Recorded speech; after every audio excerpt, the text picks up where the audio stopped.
Computer. Okay.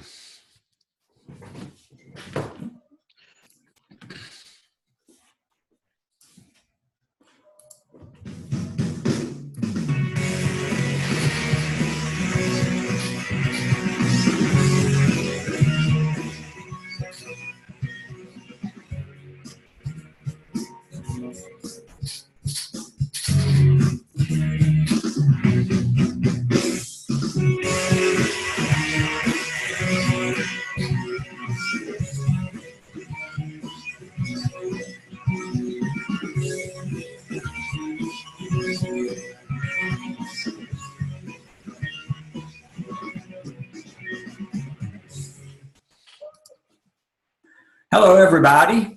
I am not Steve Sandy. Steve couldn't be here tonight. And unfortunately, he is set up as the administrator for our Zoom account. So I have logged in for Steve, but I think he must have two-factor authentication because we weren't able to get the live stream up and going. So we're just recording our show. And we'll post it to YouTube. So sorry if you tuned in for the live broadcast that wasn't there, but just blame it on technical difficulties, or do like Marty and I, we're just going to blame it on Steve. So I am joined by my compadre tonight, Marty. How you doing, Marty? Good evening, Dennis. Doing quite well. So welcome to all of our viewers.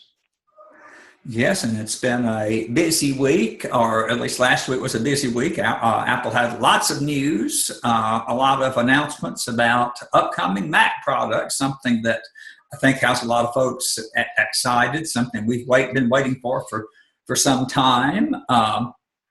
And I'll just say, first of all, that I'm happy that a previous prediction of mine turned out to be incorrect. I had predicted once that we probably wouldn't see new Mac Pros or perhaps even Mac Minis, but Apple has proven me wrong. My theory at one point was that the iMac would end up being the only Apple desktop computer that they'd have a high-end iMac that they would call the Mac Pro, and maybe a low-end, low-spec iMac with a 21-inch screen under $1,000 for more consumer-oriented Mac buyers. But I was happy to be proved wrong. So we have several announcements. Which one would you like to talk about first, Marty? I guess the most immediate is probably going to be, I'm excited for the iMac. They are calling it maybe even a Pro iMac Pro. We're next in line to get that, and that'll be my wife's computer. Even so, though she just got the MacBook Pro, still would like to have a desktop for her. And I think it may be for me down the road, but I'm definitely interested in the Mac Pro itself. Of course, they said that would not be this year, so that could mean 2018. It may be 2019. But if I read correctly, this is the first time Apple has ever announced hardware ahead of time in such detail. I think they did software that they'd be doing updates to Final Cut Pro, etc. But as far as hardware, this is unprecedented. But I think it's to keep people from bailing ship that need more Pro products.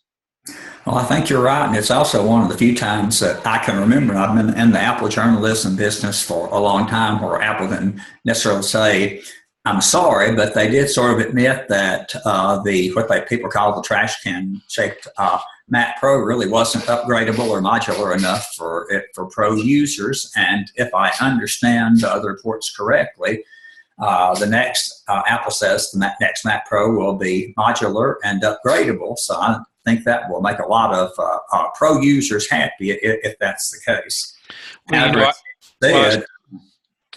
Sorry, Dennis, there.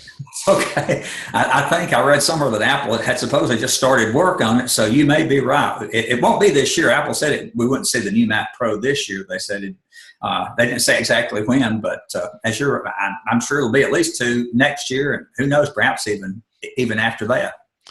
Well, I want to say maybe October 2018, but it may be around mid-2019, but I think it'll be worth the wait. I've always been the kind, of course, I have PCs. I have a PC here next to me as well. And I built it from, all parts, bought the motherboard, CPU, and everything separate. I don't think the Mac will probably be that modular, but I would really like to have a Mac where I can open it up, add memory, change the graphics card, new SSD. I really hope that they keep you know, something to that effect where we can really upgrade it. I wouldn't mind a tower Mac. Of course, you know what they're referring to by the old cheese grater Mac, the one. And I would like something comparable to that, just be a big box. I could pop the side off and upgrade, and go for function before form for your pro users. And you know, form over function maybe for other things, but I think for the pro users, we really need function, and that's what I'm hoping for. And I think you're right. I mean, I can see really concentrating on the style and the form and everything of like iPads and iPhones, perhaps. But you know, since Steve Jobs once referred to desktops and laptops as trucks compared to cars or smaller vehicles, when you talk about iPhones and iPads and everything, I mean, you know. I live here in Nashville. If I'm going to use a pickup, usually I need a big pickup that, you know, can haul a lot of stuff and can accommodate a lot of different needs. So with that analogy, I think you're right. A Mac Pro akin to the long gone and lamented by many cheese grater Mac Pro would be what a lot of people are looking for. I had one of those at one point in time before the iMac came along, and it was extremely expandable. You could put in PCI cards and more memory and just all kinds of things. And I think a lot of people still want that.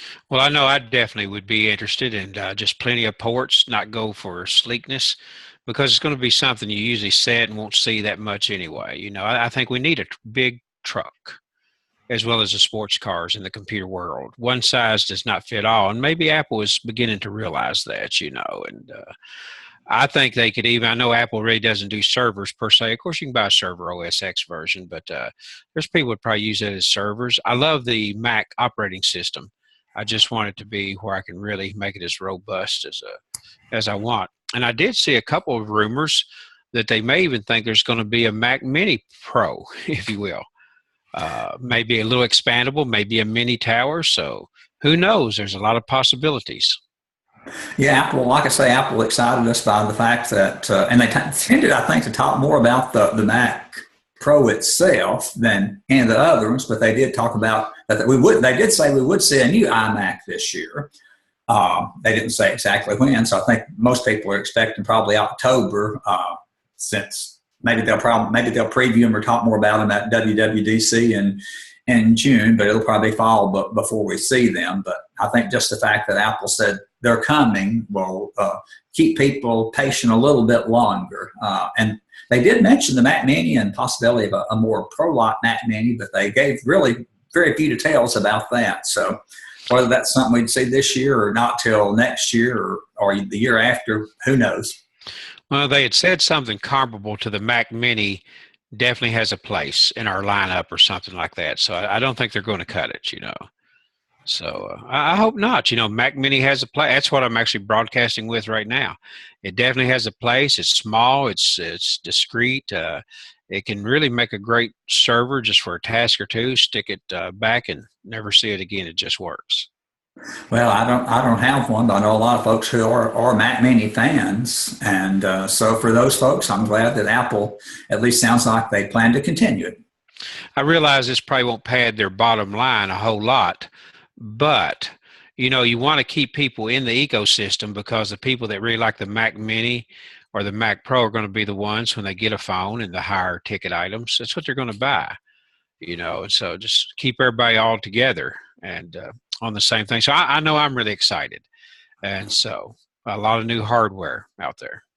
Well, I wish I had the figures here in front of me, but I know, you know, a lot of people say, well, Apple's not interested in the Mac because the iPhone and iOS is where all the money is these days. But I cannot remember what the figures were, but I mean, if you just took the Mac business by itself, it would be a massive company if it were a company all by itself. So just because it only has 13% or whatever of Apple's overall revenue, considering the revenue that Apple makes, 13% is nothing to sneeze at. So they're making a lot of money off Macs. You're exactly right. It's a little easy to lose focus and perspective because I think I read that it may even be single digits, but if it was standalone, it'd be a Fortune 500 company. Mm-hmm.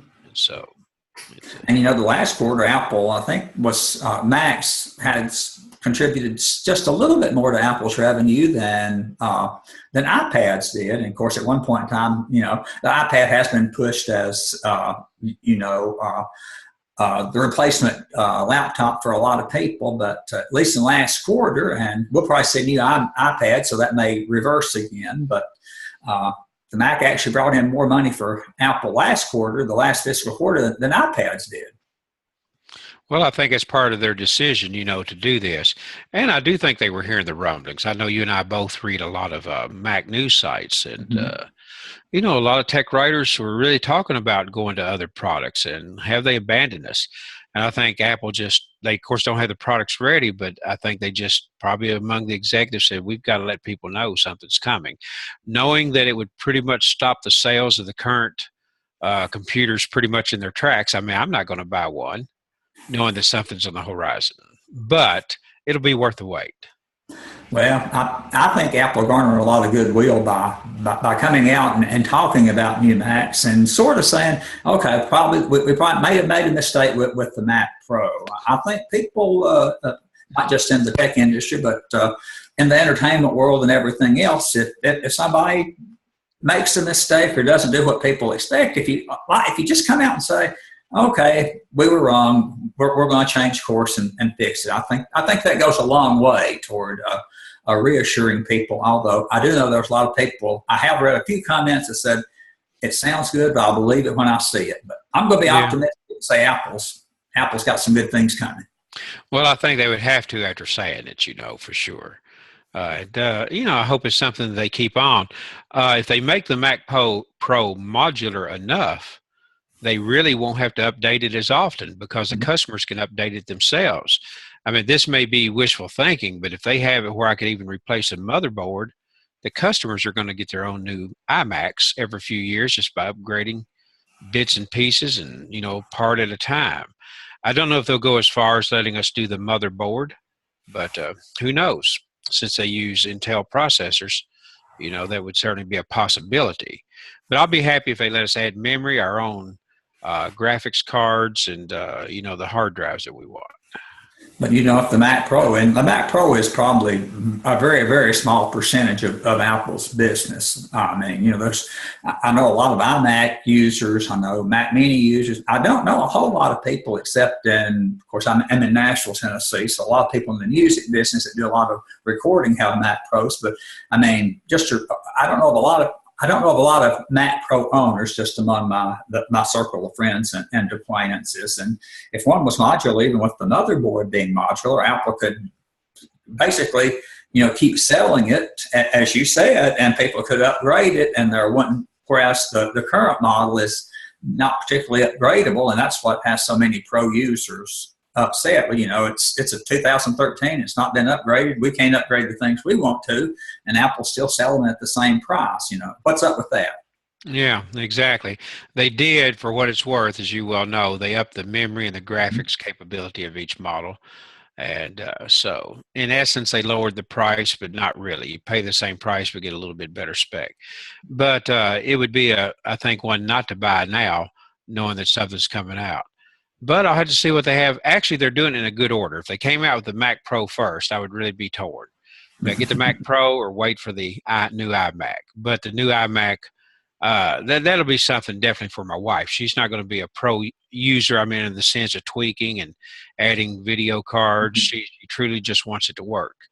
And so the iMac will be for her. But then I'll have to see what I want for me a little bit later on, if I want the iMac that they have, or if I want to go with the Mac Pro. And in that line, they also, I know you're interested in this, Dennis. It looks like they're going to get back into the monitor business, displays. Yes, and that, of course, I do have one of the 2016 MacBook Pros with touch bars, and I am using, I do have a 27-inch LG display that they sent me, but as all our viewers and there have been some problems with the LG display with shielding, a lack of shielding, some of the early models that came out. So if you have the screen near within 3 or 4 feet of your Wi-Fi router, it's going to cause interference, and maybe the screen would just shut down or go black whatever. I think LG and Apple have addressed the situation with the latest monitors not having that problem. But man, the screen of the LG display, ultrafine 5K looks really good. But I mean, the case and the body itself just doesn't have the elegance that the Apple displays, the Thunderbolt displays that Apple made had. So I think it would make sense for Apple to get back in the display business. And since you brought that up, of course, one of the interesting rumors, actually, Apple, I think it was Craig and Phil Schiller, and I'm not sure who else was involved in the conference with some journalists where they were talking about these things, but I think they mentioned an 8K display. I heard that as well. It's hard to even imagine. I haven't even used a 5K. Well, and of course, if they were going to make a standalone 8K display, that's got a lot of people, wondering what would they make if they have an iMac Pro? Would it have an 8K display or the option for an 8K display? And of course, when I heard that, being the Apple fanboy that I am, I thought, well, man, the iMac with the 5K display looks incredible. Just imagine how good an 8K display would look. But in reality, what would I use it for? I mean, they don't even sell 4K videos, movies on the iTunes store, so I can't even enjoy it. I can't even buy a movie on iTunes that takes advantage of the full resolution of the LG Ultrafine 5K or the iMac. So even though I first jumped at the thought of an 8K display, which would be ultra expensive, I think Dell has a standalone LG 8K display that it sells, and I believe it's around getting close to the $5,000 price point. So you figure a $5,000 display with all the other stuff that iMac has, you'd be talking about one expensive iMac. So yeah, definitely. Well, even now that they're top-end Mac, you can get most things that you want for, let's just say, a neighborhood of $3K, and so about $3,000. And with the 5K, looks really good. And I'm like you. I just don't, for me right now, see the need for an 8K. A lot of different windows, but I'm getting older and my eyesight's getting weaker, and it's hard for me to focus. I like bigger letters. Me too. So I don't go real small, but it really does look good with a really good picture and everything. And on that, about the iMac, I read a rumor. They think that the new iMac could possibly ship with a touch pad, the Touch Pro, the keys, the touch bar. I couldn't even think what it was called. So that's a possibility. Well, I think if Apple's going, and of course there was a rumor. I could be wrong, but I don't think at their roundtable discussion about the future of the iMacs, I don't think any Apple execs brought this up. But I did read a rumor somewhere that the next round of MacBook Pros might be available, and depends which rumor you read, either without the touch bar as an option or just no touch bar at all. But I personally am doubtful about that rumor. I can't imagine Apple, unless there's been such a massive outcry against the touch bar, that Apple's like, well, we got to take that off this thing. Some people have found it useful, some people haven't, but I haven't heard I've heard more of an outcry about the lack of the ability to upgrade to get it with 32 gigabytes of RAM more than I hate the touch bar kind of thing. But if they're going to keep the touch bar and apps that promote apps that take advantage of the touch bar, to me it just seems the most logical thing that the next Magic Keyboard for use with the Mac Pro or a Mac Mini or an iMac would have a touch bar on it as well. I mean, that just seems a logical progression to me. Well, it really does if it's being really well received. I have not touched one except in an Apple store a little bit.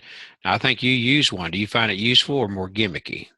Well, a little bit of both. At first, I thought it was a gimmick. It is useful, but it's not like if it disappeared, it wouldn't be a world changer for me. I do use it, but I don't find it something that's critical to my day-to-day operation. But it is handy and saving a little time for some shortcuts and everything. But one of the reasons I don't think that it's going to disappear and that we'll see a standalone keyboard is that during their discussion on Macs, they did mention that when asked about touchscreen Macs, I think the Apple execs that were at the meeting said, ain't going to help them, but we might do things like use some of the touch technology as we have with the touch bar. So to me, that doesn't sound like any indication they're planning on abandoning the touch bar. In fact, it sounds like they're maybe looking for other ways they can implement that kind of technology on a Mac without having a Mac with a true touchscreen display.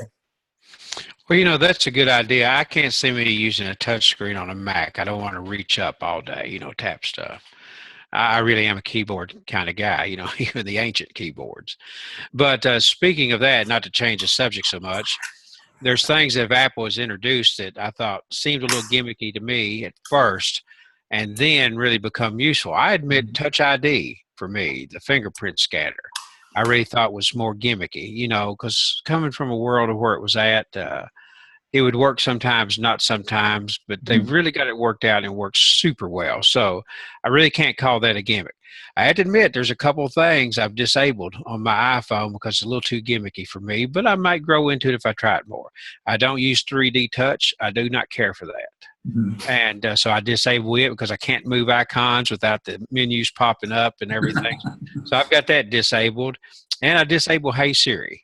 I just, you know, don't keep that activated. I'd rather push a button. Now, I may change with time, but in a way, those are a little gimmicky to me. But for a lot of people, they're, you know, second nature. I could get by without them. I could probably get by without the thumb or the Touch ID. But 3D touch, I've never really gotten into. I actually tried it a little bit today, and I turned it back off. It's just not enough there for me. I don't mean to change the subject, but we were talking about some of the things they added. Is that something you like and use? I don't use. I haven't disabled it. I don't use 3D touch that much, but I'm like you. I have grown to probably really like the Touch ID. I use that, and it is interesting. Of course, with the touch bar, I can use it on my laptop now. You know, if I want to authorize a purchase on the Apple Store or something, instead of typing in my Apple Store password, I touch the little Touch ID on the touch bar, and it will automatically authorize it. So, well, that is a really nice use, and so. And the good thing, and you know, of course, the thing about the touch bar is, you know, it sits there. It's not like that Apple has built it so you have to use it to make things happen. You can use it if you want to, but if you don't like it, then you can just ignore it and you know, use your keyboard as you normally would. So it's not like. Well, I take it back. There might be a couple of things like the escape key. The escape function is built in. So okay. Except for a few things you could get by without using it if you didn't like it. But I'd forgotten about the escape key function that's on it now. But I think we're going to see, going back to what you're talking about at first, I do think we're going to see a Magic Keyboard with the touch bar built in. I can't see that not happening and happening this year. Well, you know, they've invested so much time and research in it. You might as well do it because they can do the Touch ID with it. And, you know, I do see it a natural thing happening, and I think it probably will. You know, there's some things, I guess I'm a little old school, and that's why I consider some things gimmicky. It's a little hard for me to, you know, get to some of the different stuff. I was probably one of the ones that was hard to ever leave a floppy, you know, the such like. And you consider some of the newfangled stuff a little gimmicky, but once you get used to it, and I probably ought to revisit 3D touch a little bit because there's a few things it can do that I cannot do without it, like clear all notifications at once. And so, but that's something I have disabled, and I actually read that might be part of the delay of the new iPhones with the OLED screens. It's 3D touch implementing in that is causing some issues. So, but we haven't touched on yet. So of all the hardware we think is coming out, obviously new iPhones, but that's, you know, no surprise like the other was. Well, one thing I will be, and I'm still on the iMacs, so sorry about that, but I'm interested to see what if there. I don't, you know, like I say, I'm not really that keen on. Not sold yet on the fact that I need an 8K monitor, although if I saw it, even though I couldn't afford it, I might think, man, I really got to have one of those. But do you think that the new displays will have the True Tone technology that debuted with the 9.7 iPad Pro and is rumored to be on all the new, whenever they update all the rest of the iPad Pros and the iPhones are all supposed to get the True Tone technology. You think it'll be on the display for the next iMac? I think it will because they've developed it and tweaked it. I think the iPad was a test bed. Let's see how well it works. Now let's put it on something bigger that it works well. And I didn't mean to get off the iMac. We still actually had more to discuss, but sometimes our podcasts go everywhere. You know, That's true. and so, but now you have something with the True Tone display. I do not. Do you like it? Does it work well? Well, now I have the 12.9-inch iMac. So iMac, the 12 point, that'd be interesting, a 12.9-inch iMac. I've got the 12.9. It doesn't have it, does it? iPad Pro, and it doesn't have it. It doesn't have it because they haven't released the second generation of the supersized iPad Pro just yet. So. Well, I think they will because there's so many people working various lightings and dark and the such like. And, you know, as long as they have it, something you can disable. You know, some people might like it. You know, but I think it will be on there. I think if they're going to put so much development and research into technology, they'll want to use it across as many products as they can. And it's probably going to come to the iPhone. Well, that was a rumor I read somewhere. Of course, you know, you could write a book on all the rumors on what the iPhone 8 is going to have. So I can't keep. That is one of the rumors that all the next upgrades to the iPhones will have the True Tone display built in. So. Well, I think it's going to, and of course, I'm excited about the things that are coming. That's one of the reasons I'm a little hesitant to call anything gimmicky, though it seems like it at first, because I guess it's gimmicky because it's different. You're not using it a lot, then it becomes such a vital part. We live in a really small town. Well, we live on a farm, but our county seat is small. You know, probably a couple thousand people, maybe 3, but there's 4 businesses in town that take Apple Pay, maybe 3. And so other day I used it 3 times in town. And, you know, it's so handy.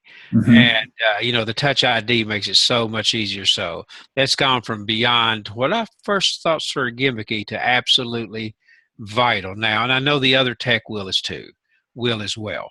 And if I had, you know, the touch bar on a keypad, might use it a lot more, you know, get used to it. Of course, I don't have anything with that on it. So, well, one thing I'm interested in seeing too is if, of course, I hear rumors and about that perhaps an iMac with a bigger screen. Right now, the biggest is 27, which is a really nice size. But I've heard rumors that Apple might actually release one with a 31-inch screen. And I'll look at some notes. The IDC research group in a report they released a few months ago said that large monitor displays 31 inches and above grew 12.2% year over year in the year 2013, and they predicted that trend would continue. So, like I say, I'm doubtful, but it would be interesting to see if Apple released an iMac with an even bigger screen than 27 inches.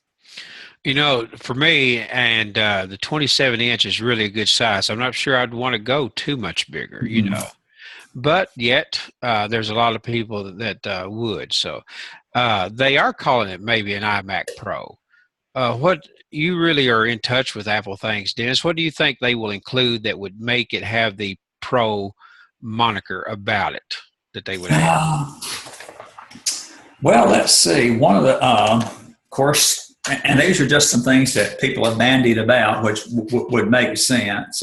Well, naturally, of course, as much, I think, have it at the minimum 32 gigabytes of memory as a possibility, maybe not standard, but that you could expand it to 32, maybe even 64 gigabytes of memory. I think that's a given. Of course, it'll either have the latest Kaby Lake or, depending on when their successors, which I think is called Cannonball 8 Intel processors, come back, they'll have the latest of those, unless they have even more powerful processor than those included.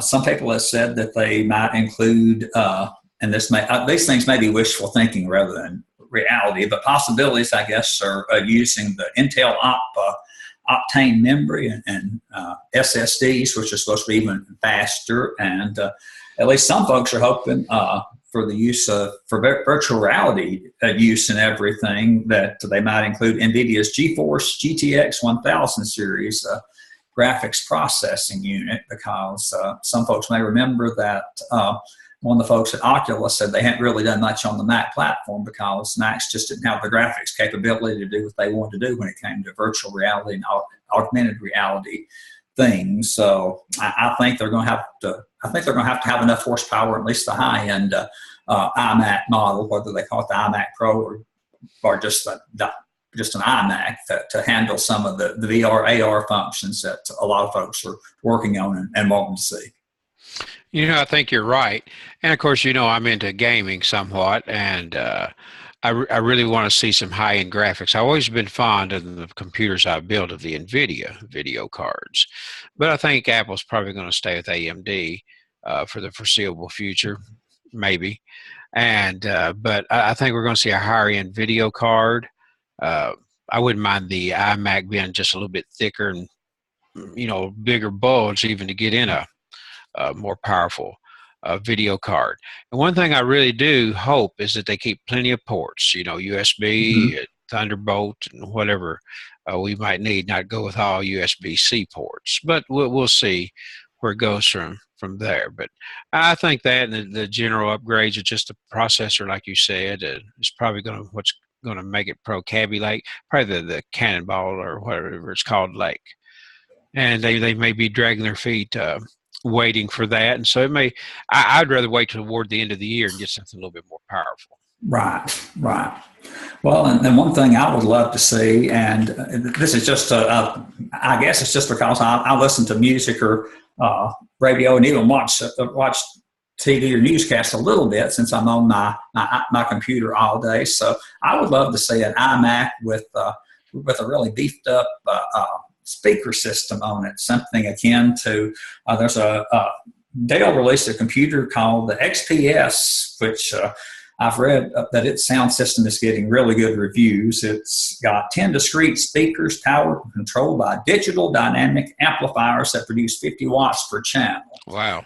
So that'd be pretty cool for people that listen to a lot that use their iMac as their main computer, or for listening to music or whatever, or I guess doing music, songwriting and that kind of thing. So that would be pretty cool. And yes, you can get really high end speakers, and so maybe Apple is just thinking that people that want really a lot better speakers are just going to buy external speakers, but. I think it'd be pretty cool to, save desktop real estate. If you had an iMac, like you say, make it a little bit thicker or whatever, and have a beefed up speaker system. The speakers on the 27-inch iMac aren't bad, but I would love to see them do something along the line of the Dell XPS. And then a couple of years ago, there was a mock-up of an iMac by a guy named Kurt Murky Jr., and I still go back and look at the picture of that occasionally. And I think, now that would be a cool looking iMac. So I am going to see if I can, I've got a picture of that mock-up on my desktop. So I'm going to exit full screen here and share my desktop and hopefully show people a picture of this mock-up. Can you see? Yeah, it can. That looks good. It's like a sound bar built into the bottom of it, and the sound bar also works as it stands. So I don't know. I like the look of that. So it'll probably never happen, but kudos to Mr. Murky for coming up with such a cool looking design. So it looks like you should be able to actually just roll that iMac up, into that bar. Well, one of these days, flexible display, probably so. Well, something we haven't touched on about possibly an iMac Pro, and one would think why, and I just thought of it while we were talking, it might have dual cameras at the top. And you think, why would you need two? But if they ever get into facial recognition, it needs that depth, a field of depth to be able to recognize objects. I hadn't thought about that. You're right. That would be a very logical feature. And of course, Apple has filed several patents about facial recognition software, and some of it, obviously, in some of the mock-up images that they use, it's certainly not just for iPhones and iPads, but some of them show desktop computers with gesture recognition and facial recognition built in. So yeah, the dual camera system would make a lot of sense for something like that. Yeah, if they're going to make it pro, they'll probably just go all out regarding it. So, but that's a lot of exciting announcements. I think they did that. It's sort of like telling someone, well, the meal is going to be ready soon. You wait, you're hungry, but you can wait till it's on the table. And I think that's what we're doing here. I think so too. So I'm excited. It got me. I was getting like I say, I was one of those that was disappointed when they made such a they built up the event where they announced the MacBook Pro 2016 MacBook Pros, and that was interesting. But I was disappointed by that event because there was no mention of desktops, and I think. Right. Even at the time, I said if Apple had just mentioned, but we do have some good desktops, some really neat desktops we're working on as well. I think that would have saved them a lot of grief in the weeks since. Oh, you're right, and I think they did this to keep people around. But I've read a lot of pundits that comment, what was the reasoning that Tim Cook wasn't at the announcement? Of course, Johnny Ive was not, but Tim Cook was noticeably absent. It was just vice presidents. Yeah.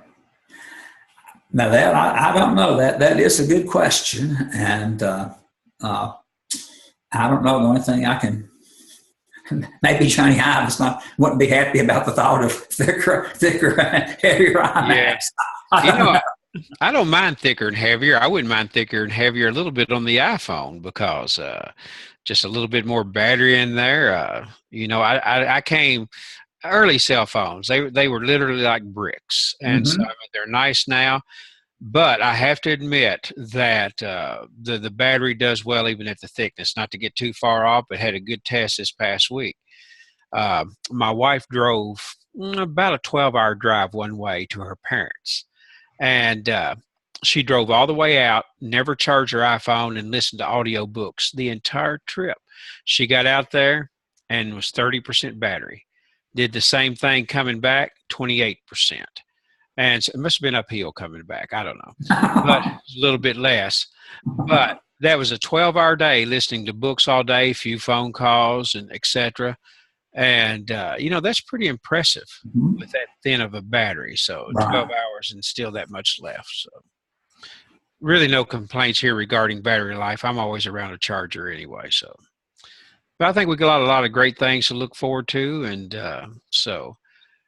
anything else on that, or any software to discuss? Of course, I just had a question about you because I think we had talked about it in emails earlier. Monday is the day everyone loves tax day, for lack of a word. Now, I have a lady that it's just force of habit, but she's been doing my taxes for 30 years, so she just keeps on doing them. And I don't run any tax software, but I think you do, don't you? What tax software do you use? I use TurboTax. I really like it a lot, and I thought it would be an appropriate subject to bring up tonight because a week from today, it's actually April 18th, is tax day this year. Okay. Because the 15th falls on a Friday, which is Good Friday, so that's considered a holiday, and so they're pushing it. So you get actually 3 extra days this year. And I do not have TurboTax loaded on my phone or anything. I just use it on computer. But I find it, if you're interested in doing it, of course, they make it for the Mac. You can go on and buy it. It's about $100. And I think 105 after all was said and done. Mine was a little higher because I technically have to do a Schedule C as a self-employed, business.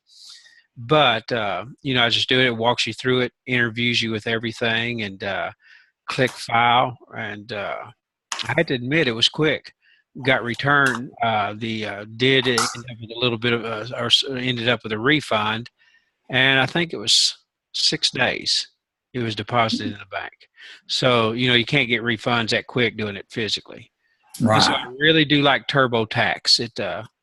And I know there's some others out there, but I've been using it for many years now, and I've been filing my taxes for many years. And once you do it the second year, it's so much easier because all your information is there.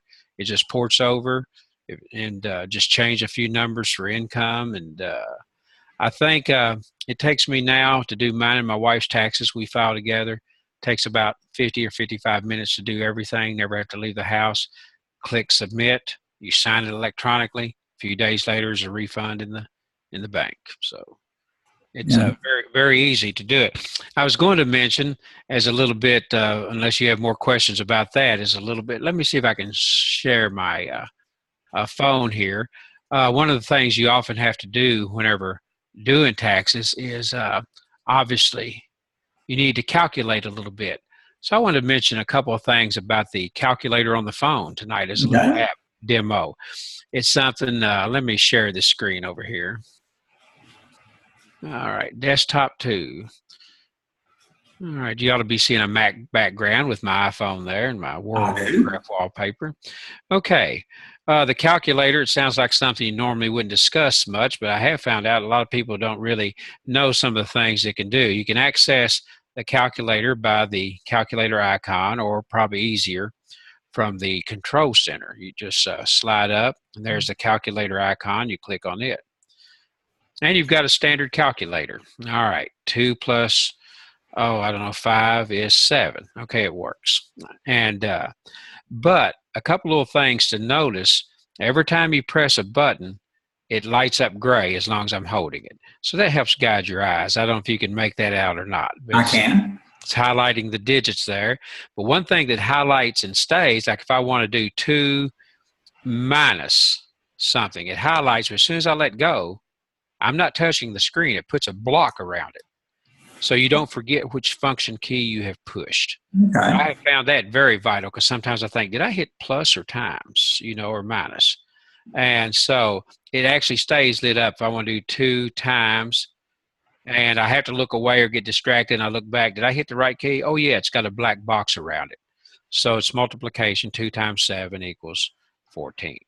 All right, a couple of other functions on here. Of course, a clear, you can change the sign or do percentage. And so there's not very much on here, not even memory. And I found a lot of people do not know this. Turn your phone into landscape, it Hmm. becomes scientific. Are you able to see that okay now? Or is there, Oh, yes. Uh-huh. okay. So it becomes a scientific calculator. And then, of course, we won't go through the various functions, but it has, various things: square root, cube, x roots, and various things like that. And the things still function as they did before, parentheses. But one of the things you might find most useful is here you have memory. 7 plus, I don't know, 7 plus 7 is 14. And so we want to add that to memory. And so if you'll see it lit up memory recall button to let me know there is something stored in memory. But the nice thing about it, any of the functions I had done, let's just clear this out. I hit memory recall. It brings that 14 back up, but it keeps the memory when I go back to that.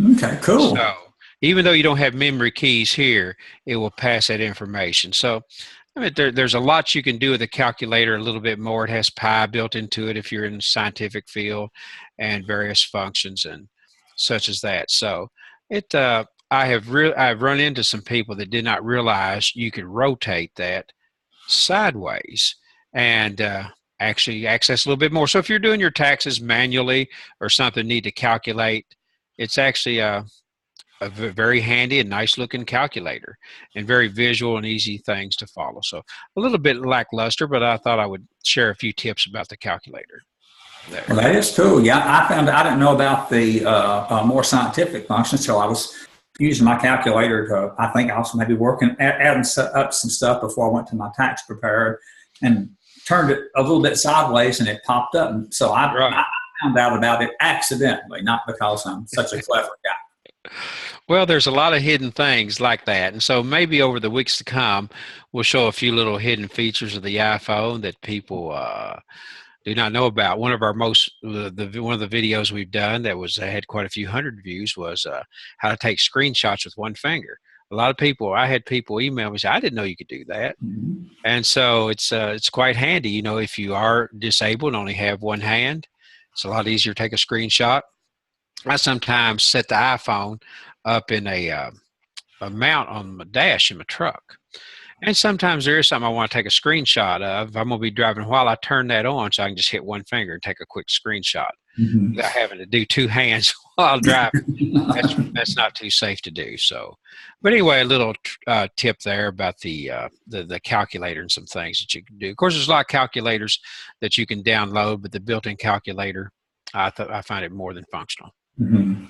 Yeah, me too. I've never purchased another calculator app because I just use the one that comes with it.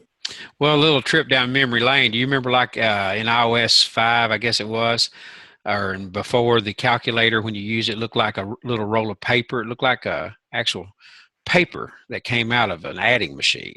I've forgotten about that, but you are correct. Yes. So yes. you can ask calculate something for you, and just they were really into skeuomorphic things then. Yes. Calculator looked like paper. So I missed some of that, little bit of the 3D look. But, and I don't want to, I use Android as well, not as a phone. I've got one I play with. But, I really do like the look that iOS has got. And we'll talk about that another day. But as far as software, I don't think it was since it was last Monday when we did our broadcast. iOS 10.3.1 has come out. And if you haven't updated, that's a really, was an important security update. Mm-hmm. So good advice. Good advice. You upgrade if you haven't done it already. Well, that's one thing it does really keep me with Apple. I do have an Android, and they'd promised that it would be upgraded to version 7 by the end of the year, or said it would. Well, it did. It finally did in April, and I kept waiting and waiting, and sure enough, and it did. But I expect that will probably be the last upgrade this year. But that's one thing I had to admit I like about the iPhone. If there's a little issue at all, they crank it out. Everybody gets it almost immediately. There's updates all the time. Well, Apple released 4 new betas for developers today, another Mac OS, iOS, tvOS, and watchOS. So even though they just released some of the new versions, I guess it was last week, they've already started beta testing the next ones. And so that means I'm sure maybe later this week or next week, they'll be available for public beta testing. So Apple certainly... Well, they do it all the time, and it makes the phone almost new. Of course, I talked probably a little too much on our podcast about how much I enjoyed the Apple file system, but it has really made a substantial difference, not only in space, but I think in speed and response. And, that's a major upgrade to do a whole file system. Mm-hmm. And it hasn't come to the Mac yet, but I did read, and I'm looking forward to this. They said one of the goals of the new file system, they hope to forever remove the spinning beach ball on the Mac. Well, I guess I'll be sort of surprised if what the successor to Sierra doesn't have the file system built in. I'm sure it will, yeah. We'll hear a lot about that in June at the Worldwide Developer Conference. But next, I'm not going to, since we've had a few technical difficulties tonight, I've got a demo, but I'm going to wait and save it for next week. So give you a little teaser for next week. If you never used an app called the Default Folder by St. Clair Software for your Mac, I'll show you why I love it so much next week. But I'm not familiar with it, so I look forward to that. And hopefully Steve will be back next week. And if he's not, hopefully he'll at least tell me what the second part of the 2-step authentication I need to do this live is. Yeah, well, it looks like we're not going to be able to broadcast as easily live without him, but we'll get this recorded and posted very soon. Yeah, we're a work in progress. So anything else, Marty? I think that's pretty much it. So it's been a good discussion. Really excited about the new hardware and appreciate your take on it. And same to you. So good thoughts tonight, good advice on several things. And I guess to all of our viewers out there, depending on when you see this, I hope watching this, have a good Friday and a great Easter. And next Monday, hopefully we'll be doing it live again. All right. Thanks a lot for viewing.